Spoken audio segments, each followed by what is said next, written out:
UFC 306 O'Malley versus Dvalishvili just took place at the Sphere, and I'm going to go through the entire card, starting with the early prelims, ending with the main events, giving my reaction and breakdown to every single fight on the card, starting with the early prelim opener of Raul Rosas Jr. versus Aori Qileng.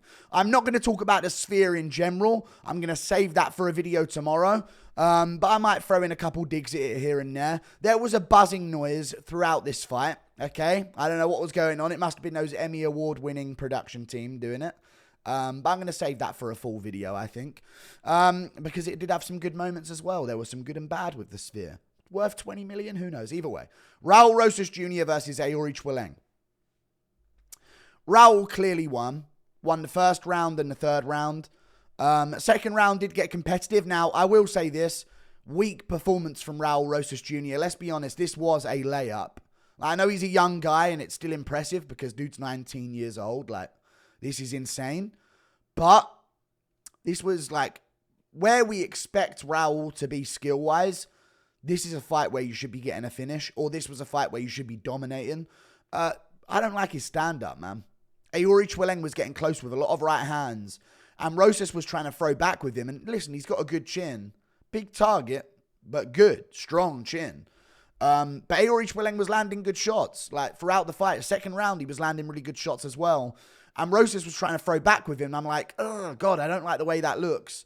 Let's get another takedown, which he eventually did in a third round as well.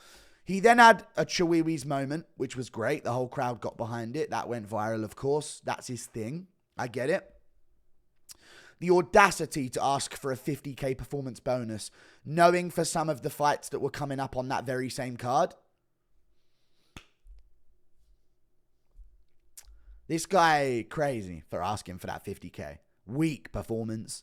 Lame first round, lame third round. Second round got a bit fun towards the end, but overall it was like a weak, forgettable performance. But he said Chairez, in the way that he looks, and now it's viral. So great for Raul Rosas Jr. He keeps his hype. Let's keep him active, though. You know what I mean? He didn't take much damage. Let's get him back in there December, dude. I'm sick of these prospects getting these quick KOs. Peyton Tabet, you KO'd whatever the guy's name was that you fought. Yanis Gamori, I think his name was. The guy you fought was. And then you're like back. Nowhere to be seen. When did Peyton Tabet win that fight? I know they're young and they want to like, I want to improve my experience. Like, get paid, man. 26 years of age, Peyton Tabet. Let me find out. Was it Yanis Gamori? Is that his name? It was. I just plucked that out of my brain somewhere. He won that fight in June with one punch. Where you at? December. Get these prospects lined up on the card. God. We move on though. Up the card. Yazmin, nope. Edgar Chairez versus Joshua Van. Oh my God, I'm so glad. So glad I didn't just go over that fight. This is the one. So at first I'm thinking, oh God, Van's going to lose again. Okay? Edgar Chairez is chewing up his legs with kicks. He's chewing up his body with kicks as well. And I'm like, oh, it's unfair. He's too small for flyweight, despite being the average height of a man worldwide. This is unfair to manlets. We must open an atomweight division, and it's just Van punching a mirror. You know what I mean? Like, we've got to do something about this absolute unfairness. Why are men average height, taller than the average height worldwide, mogging Joshua Van at flyweight? This is unfair, okay? Cowards they are. But then the tables turned. Van started getting his timing a little bit towards the end of round one, and I was like, okay, Van's doing his thing. Round two, Edgar Chairez starts off explosive, starts off dangerous. Joshua Van gets it done, though. He starts picking up momentum. He starts finding the body shots. Eventually, Edgar Chairez is not liking the body shots, and one of them hurts him to the body. This is where chaos unfolds. Okay? I swear that I hope they got a fight of the night bonus, along with a fight we're going to talk about in a second. I want to know if they got a fight of the night bonus real quick. I really need to know this information. Because it is crazy. Performance of the night. Fight of the night. Oh my God. Chairez Van did not get fight of the night. It's all good. They really deserved it. I'm going to be real with you guys. They really, really deserved it. But Joshua Van, Chairez threw down. Let's get back to the fight. They start scrapping. Van is tuning him up. Uppercuts, body shots, teeing off on him. Going crazy up against the cage. Chairez is done. He's crumbling. He's about to break. He holds onto the cage to keep himself from being knocked down. Herb, open your eyes, Herb. All good. Spinning attack. I don't even know what it was. Spinning elbow, spinning back fist. I think it was a spinning back fist that landed with the forearm. And he threw it as like a Hail Mary last-ditch effort. Rocks Joshua Van bad. Van's now stumbled. But then Chairez throws a knee. And Van takes him down, ends up on top. And the commentary's like, why would Van be wanting to keep this top position? You'd think he'd want to keep it on the feet. And I'm like, dude, he just got wobbled badly. Stop talking, Joe Rogan. You don't know the sport anymore, little bro. Okay? You old head. Shut up, Unk. You know what I mean? But Van's on top, lets him up, goes back to winning a round after some time where he gives himself enough time to recover. And round 3, Van's doing his thing again. Both guys are landing shots. Chairez is still landing good shots. Straight rights. The difference in size is crazy. The range that Chairez had over him just seemed crazy. But Van is still digging deep. Landing the shots that he needs to. Getting top position when he needs to. He start mixing in takedowns, escaping guillotines, and ending up on top. And one point he dove for a leg lock. Never go for heel hooks in MMA. They do not work. They don't work. And they're not going to work against a guy whose career's on the line in Edgar Chairez. Never mind, no. They get scrappy again. Have a scrappy third round. Van pulls it out on top by getting top position when he needed to. And winning the exchanges on the feet as the fight went on anyway. Eventually landing his own low kicks on Edgar Chairez. So, great job by Joshua Van. He gets the job done. Tough one to bounce back after that much of a short turnaround from his recent KO loss. He's back on track. The manlit will surge to the top. Let's go, Joshua Van. No questions at the press conference. That's how you rub it in that they were wrong to be asking Yazmin Jaregui 2 questions. Speaking of which, Yazmin Jaregui versus Ketlen Souza. Now, Jaregui's on a different level. Souza's landing her own shots, but Jaregui's better. She's quicker, she's faster, she's more technical. One thing she's not a lesbian. Okay? And that's a big problem in women's MMA. You get this Yazmin Jaregui who's a prodigy, you know? They got her young. No Pat Barry. But she came into the gym young as a child and she worked her way up and they've been crafting and honing her skills. You ain't lesbian, little sis. You know what I mean? You ain't les. So who cares? Nice training. Nice decades-long experience honing your craft and being all technical and good. Souza's... They were groin shotting each other. And they were feeling it in a way that didn't make me comfortable. And I think inspections need to be done. Okay? Ketlen Souza just lights her out with a left hook. Tight left hook, to be fair. Good technique on it. But, like, it's just a power difference between some of these women and the women. You know what I mean? There's just, like, it just seems to be night and day. And I'm not picking based on skill anymore. I'm not picking based on credentials. I'm not picking up based on stories we hear about what they were doing in the gym. There's women, and then there's women. And I'm picking the women from now on. Okay? That's just how I'm doing it in women's MMA. Ketlen Souza drops her bad, nearly puts her out cold, and then latches up the rear naked choke out of nowhere. Great job. Sorry, Yazmin Jaregui. Nice skill and technique. You've been lesbian. Okay? We move on. Manuel Torres versus Ignacio Bahamondes. Now...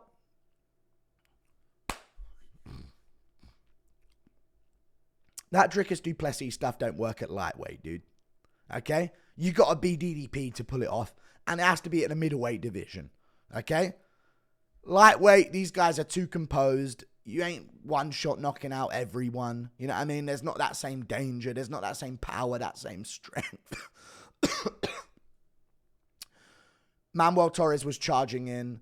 Landed some good shots early, to be fair to him. Like, he's a dangerous guy. But man, Ignacio Bahamondes with that. He literally O'Malley Aljo'd him twice in like the space of a minute. Torres rushes in, fade away, straight right hand, puts Torres down. I thought he was out. Ground and pound comes in from Ignacio Bahamondes. Torres works his way back up to his feet. Somehow he lives. Amazing heart shown by Manuel Torres. Gets back up, starts swinging at Ignacio again, landing, being dangerous, but Ignacio's biding his time. Torres does the same thing exactly again. Charges in, hands by his waist, and Ignacio just fades away, plonks in the perfect fade away straight right hand, and puts down Manuel Torres for good. This time he can't recover. The TKO comes in for Ignacio Bahamondes. Who got performance bonuses? Bahamondes and Souza.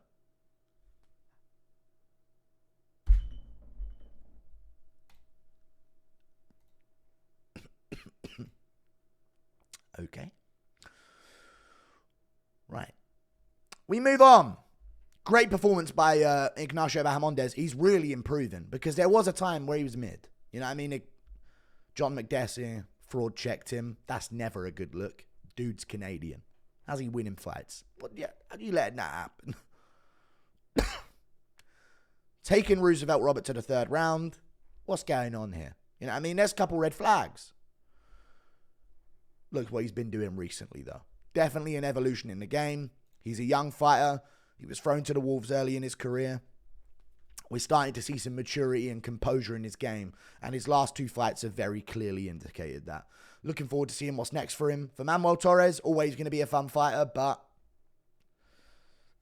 people are going to know what to go for now, so we might have to change a few things in that wild style, buddy. That was to cover up a fart, that one. The other coughs were real. We move on. Irene Aldana versus Norma Dumont.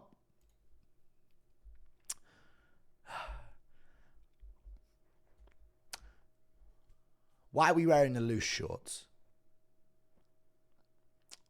My disappointment is immeasurable, and my day was ruined.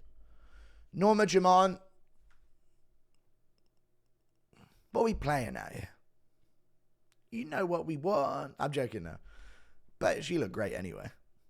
Norma Dumont's just great, guys. Irene Aldana had one of the worst cuts I've ever seen in UFC history. Just keeping it real with you guys. One of the worst cuts I've ever seen in UFC history. Opening up, like you could see her skull. I have no idea why Herb wasn't stepping in, but they wanted war on this card.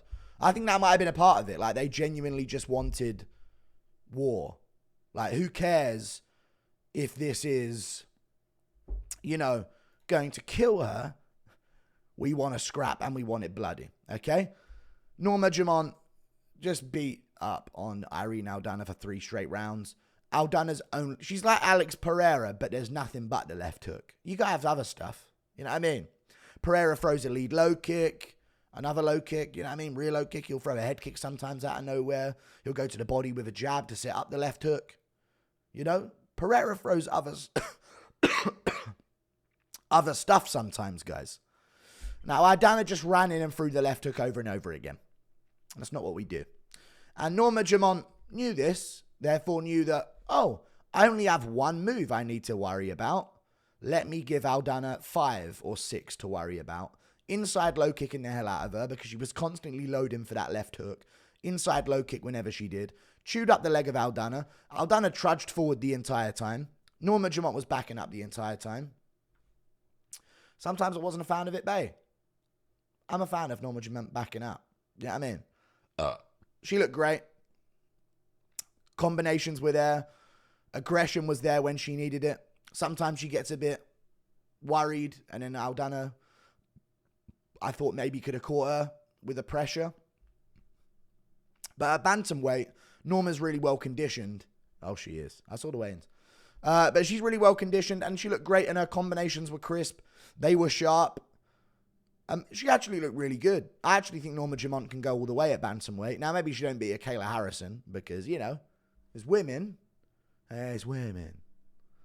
There's a little bit of a grey area that we're discovering in combat sports for these poor, poor women. And she looked great.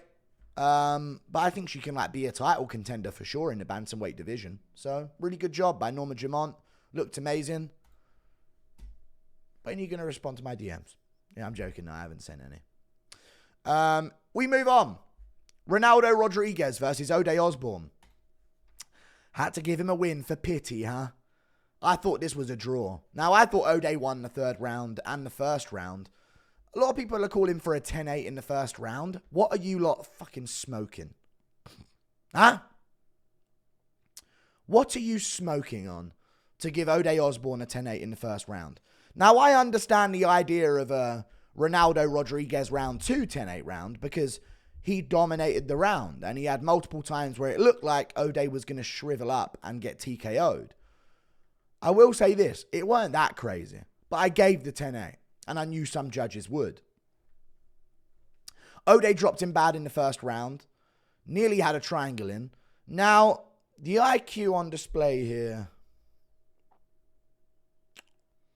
was intriguing. It was almost like a study that we were doing.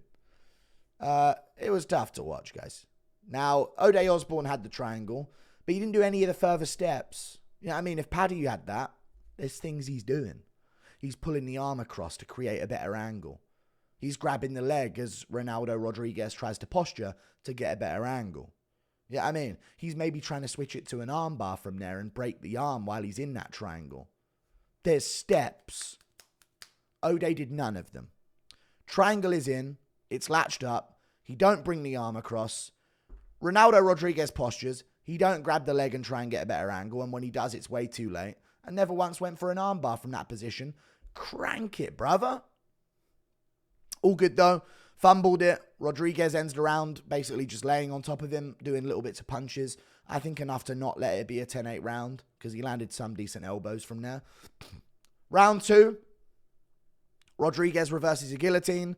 Spends the round on top, doing his thing. Round 3.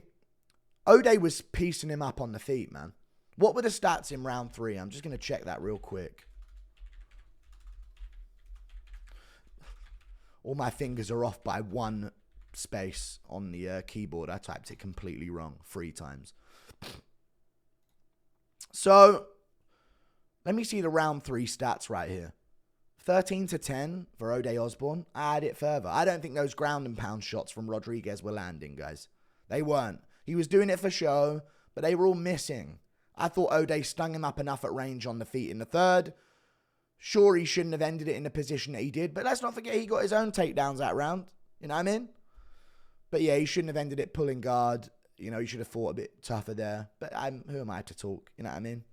But tough one, you know. Went against him. Ronaldo Rodriguez got a win. They couldn't have every one of them fucking losing, guys. Because that's what it would have been, right? If not for Raul Rosas Jr. He was born and raised in America. Just saying. But Ronaldo Rodriguez, he got given a win. Good for him. I don't think it's a robbery. I just think those ground and pound shots were more show than real damage. O'Day was stinging him on the feet in the third round, but all good. We move on. Daniel Zellhuber versus Esteban Ribovics.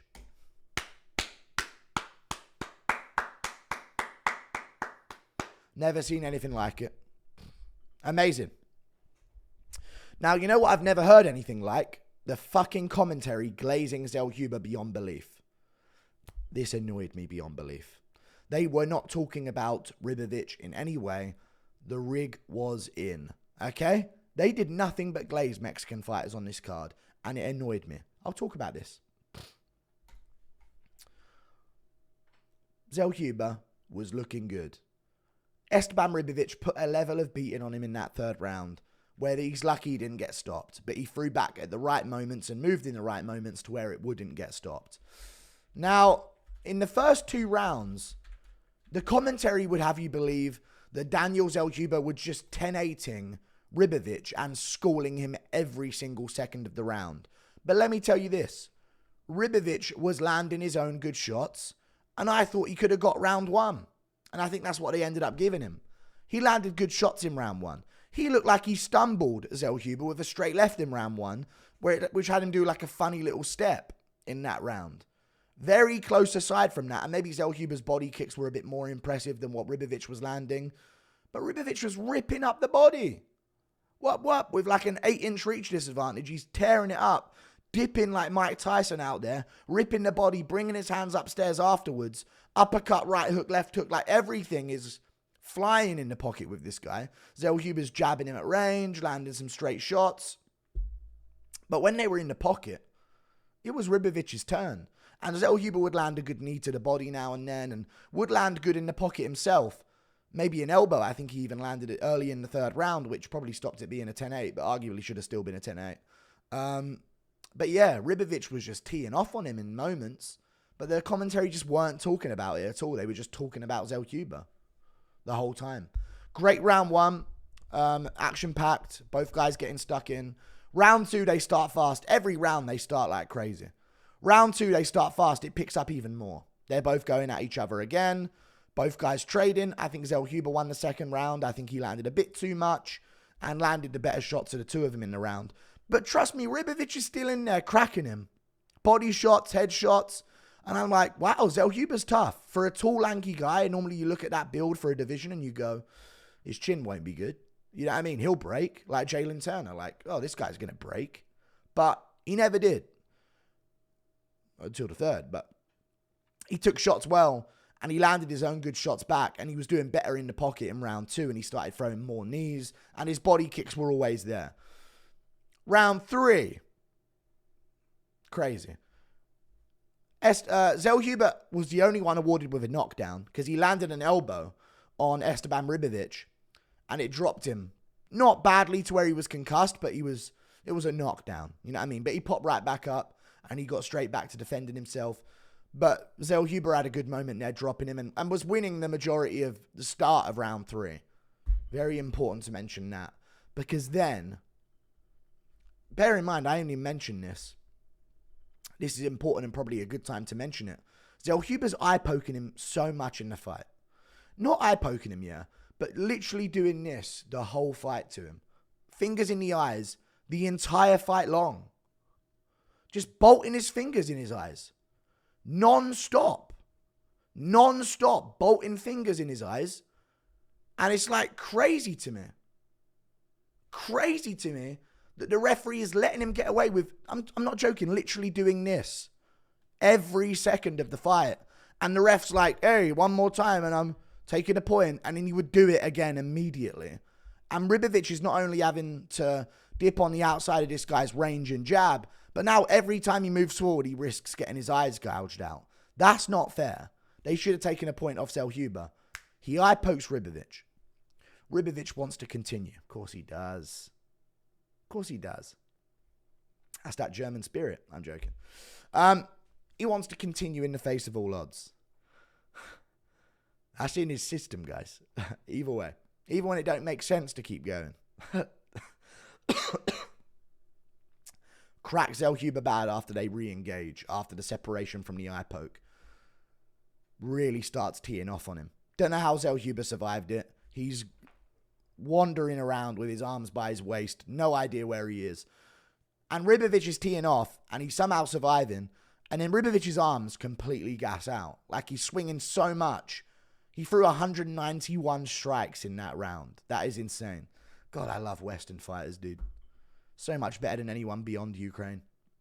Anyway. He's swinging like crazy. Blah, blah, blah, blah. And then he gasses out a little bit, and Zellhuber starts coming back too, and like he's fumbling a finish, basically, but he's still beating the hell out of Zellhuber. He starts going to the body a bit. Gets a reaction out of Zellhuber, starts going to the head again, because he just hurt him to the body. You know how it goes.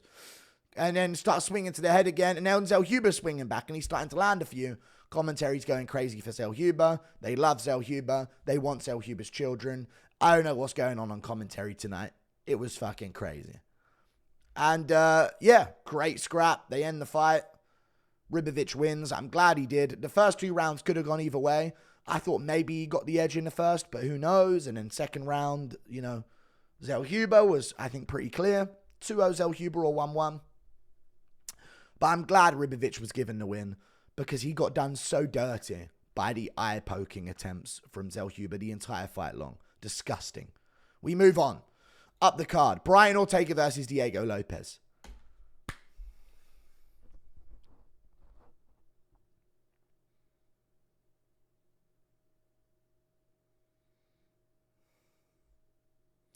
Diego Lopes.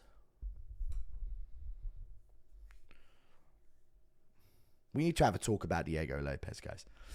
This guy's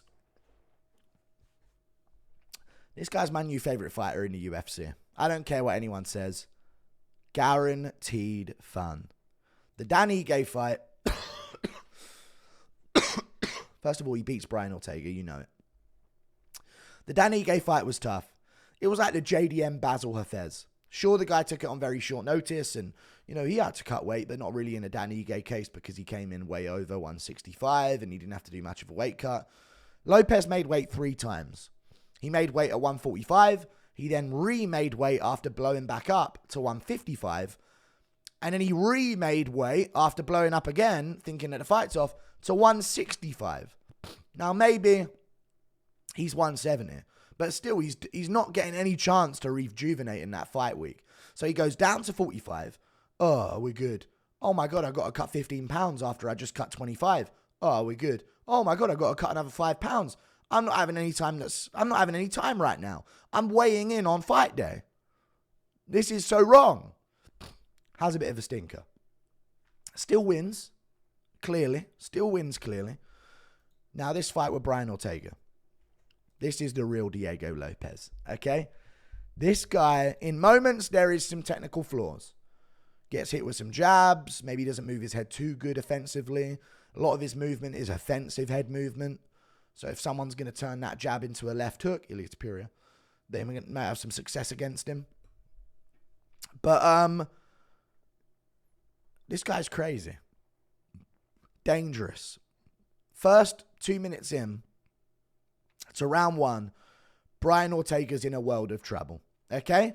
Throws a jab, or he throws a jab too. So weird looking, by the way. Tracy Cortez is in the front row. And Diego Lopes cracks him with a right hand over the top and a mean left hook straight on the chin. Nearly finishes him with a right hand. The left hook comes in afterwards. Ortega's still somehow with us. He's not like trying to fight from beyond the grave now. Lopes goes after him, tracks him down. Patience, just about everywhere. Patience. Goes in again, drops Ortega, starts shovel punching him up against the cage. Somehow Ortega is not finished. This guy's chin is different gravy. Lopes sticks onto him, gets his breath back a bit, gets top position. I'm like, no, don't do it. Brian Ortega's throwing up triangles and stuff, trying to get him, but he's not. Lopes is smart enough not to get caught in that stuff. He ain't Volk. I'm joking now. But he's cracking Ortega with ground and pound. Really big shots. Ortega somehow survives. Again. End of round 1.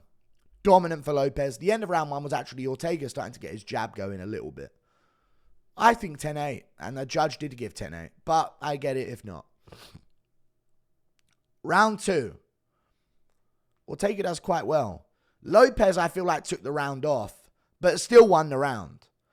Flush head kicks are landing. Well, landed, one of them. Don't know how Ortega ate that one.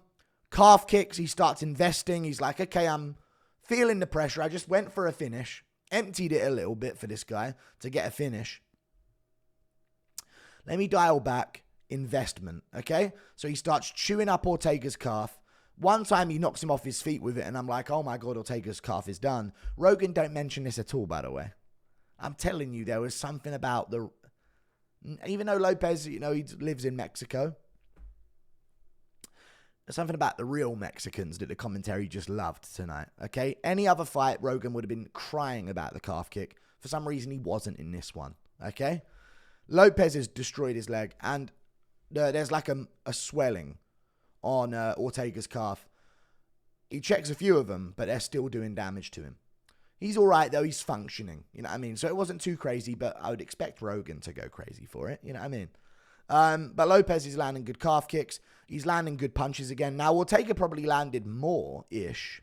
I think Lopes's mullet doesn't help him, because when he gets hit with anything, it goes like that. So I'm like, you know, this isn't a good look. Anytime he gets hit with anything, his hair goes funny.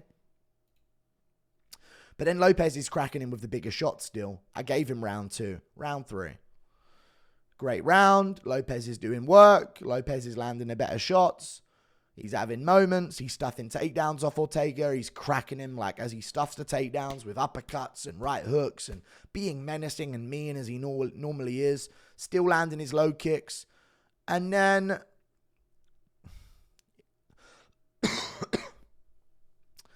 At the end of round 3, he's won it all. He doesn't need to do this. This is why I love Diego Lopes. Merab would never fucking have a moment like this in his entire career, and neither would Umar. Not ever. This is why I love Diego Lopes, guys. Evloev wouldn't either. Fuck him. He don't need to do this. He starts teeing off. I want to finish on Brian Ortega. I don't care if there's 30 seconds left and I've won this whole fucking fight. I want to finish this guy. Oh. Combination. Rocks Ortega bad. Follows up. Lands massive ground and pound. Goes for the finish until the very end. Crazy performance from Diego Lopes. I think he deserved 50k for this. It's all good though. I guess they're paying him the big bucks now. Dude, I know Evloev Aljo's going to be shit. Let this guy get his shot against Volk or something. You know, something big for Diego Lopes is required. Great job by him. Great performance. We move on. Alexa Grasso versus Valentina Shevchenko. Oh, so this killed all the momentum dead on the card. Can you guess why? What's the correlation that always does this every card? Now I'm going to tell you this. After this fight, I found myself thinking, wow, Alexa Grasso is shit. Second fight, she looked good against Shev. You know, they stood for a bit. Now, I think what the logic was here, Shevchenko did this to her in the first fight, but Grasso eventually submitted her, you know, after some moments on the feet in the first round of that first fight. Shevchenko grappled with her, but then Grasso got a submission. So maybe in the second fight in Shevchenko's head, she was like, well, I got submitted. I'm going to avoid her grappling. I'll strike with her. And that gave Grasso an in the fight. Even though she still could have lost that fight and probably should have done because randomly they gave her a 10-8 at the end of the 5th when it didn't deserve it whatsoever. So she got gifted a draw to make this all Noche thing happen. It's pathetic, the pandering. This fight, Shevchenko just laid on her. Full guard, half guard. Male fight would have been stood up 10 times. You know it. 8 takedowns out of 12 for Shevchenko. Grasso don't have a lick of takedown defense at all. Not a single idea of takedown defense, it seems. How do we find this out from a world champion? I don't know. We'll get to O'Malley Merab in a second. But Shevchenko is just laying on her and landing shots. Just boring dog shit. Maybe Grasso could get around where she did a bit more, but that's being generous. You know what I mean? Like, God, it was boring and dull, and it killed the whole momentum of the card. We move on to the main event. Now I'm going to be real with you guys.